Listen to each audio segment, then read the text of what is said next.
Hey guys, hope you're doing well today. Good little video prep for us today, something that I find really important and something that's probably really overlooked as well. So being able to really get around and really master a scale shape, or master a scale in general. So I find too often that you Google your scale, your modes, you got your Ionian, Dorian, Phrygian, so on. People learn all those shapes and then they can play all across the fretboard, which is great. But they still run into the problem of, okay, my scales just sound like scales. When I play, it sounds the same every time, no matter if I'm in a different mode or whatever. So we're looking at how to actually use these modes in a creative way. So there's a few components to this. I'm going to go through a couple of steps, right? So step one, let's just use that A major scale, A Ionian, yeah? That's probably the shape that most people know, the cage little boxy shape. Can we do that in the reverse method? Can we do it 3 note per string? So the whole time I'm just playing A, B, C sharp, D, E, F sharp, G sharp, just finding different ways around the fretboard to do it. Of course, you can do 2 notes per string, you can do your octave slides where you restart your pattern on those octave notes, but just in general, at least 3 or so ways to get around that scale. Don't limit yourself. That's fine, that's still playing the scale. That's not really gonna get rid of your problem of sounding like a scale so far.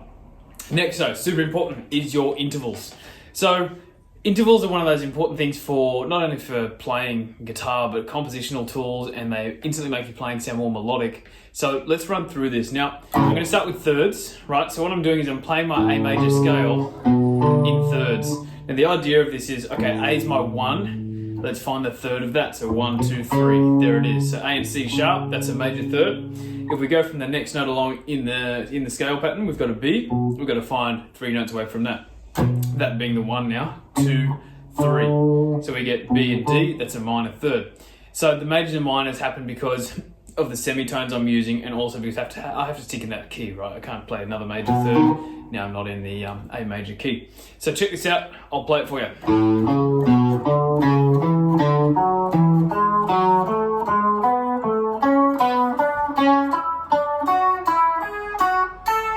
Okay, so that was my A major scale in thirds, so to speak.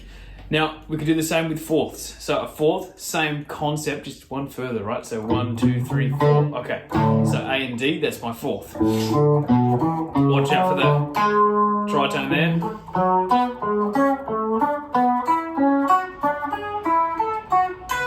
And you can go as far as you want. The idea, though, is to be able to do this in multiple shapes. So that was sticking in that cage box shape. If I did it in the, say, the 3 note per string style, let's say we pick fourths again, just so I can show you. Fourths. Now I'm going over here for the next fourth, yeah? Know what I mean? So I should be able to do that in every shape. There's the reverse shape as well. Let's keep going. Let's do fifths.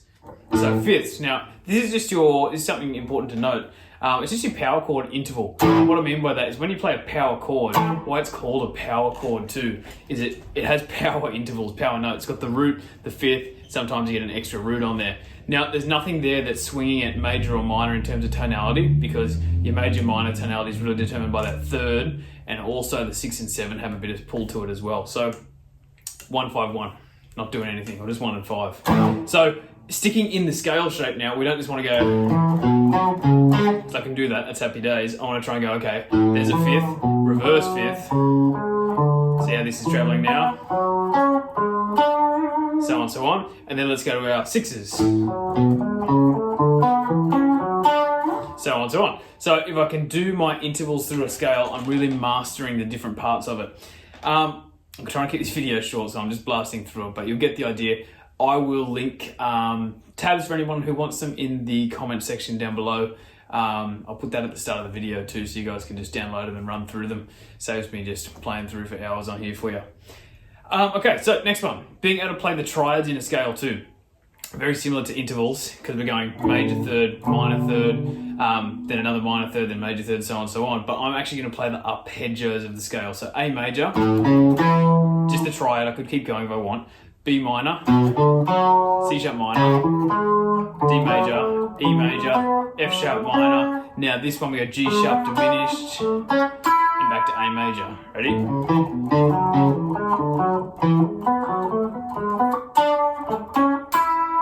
Get a wrong note in there. So that's really important to do as well. And again, can you do that through different shapes? So we use the 3-note per string. Can we go, that's my new major shape, there's my minor. Use what fits in this shape. Really important. And also being able to do the big home arpeggio, right? So the big A major, that's my 3-note per string style. Can I also do that way, which is following my boxy shape? And can I go this way too? So I'm not limited by anything there. I can go either way. I can play my scale, I can do my intervals, I can do my arpeggios, anything else that comes with it, string skipping and whatever, they're just techniques. But we're not using techniques, we're just using different concepts. So being able to do that in every single scale position just means that you've kind of got a bit more of an understanding and knowledge of what you can use. Now, when you go to improvisation, and this is where I find a lot of people have issues, is if they just play the scale like a scale, ascending, descending phrases, even if you do incorporate things like string skipping and disjunct movement, you're trying to jump around, you don't really have a method or a process. So actually just thinking about intervals when you're playing, or thinking about, okay, now I'm going to use my arpeggio, is a really, really, really good tool, right? So make sure you can do this in every scale shape. And then once you've done that, then go, okay, now I'm going to move over to my next mode, which is the Dorian. I'm going to do it in key, diatonic, right? Let me play my Dorian. Do these over 2 octaves as well. I'm just doing 1 to cut it short for the video. And then go, okay, so can we play our Dorian box? Can we play it 3-note per string? Can we play it reverse? Now, can we play intervals as well? Can we go, okay, now we're doing different interval sets, so they're still thirds, but it's not here anymore. It's now starting on a minor third, sorry. So we've got now, know what I mean? So completely different now. That's my Dorian in thirds. Dorian in fourths. Different sets as well. So that's really important. And then I'm obviously using that through improv over backing tracks as well. So I think I covered all I wanted to say in terms of mastering your scales. Probably the one that I missed there too is being able to play, because I did arpeggio triad, sure, but being able to play your little chord voicings as well.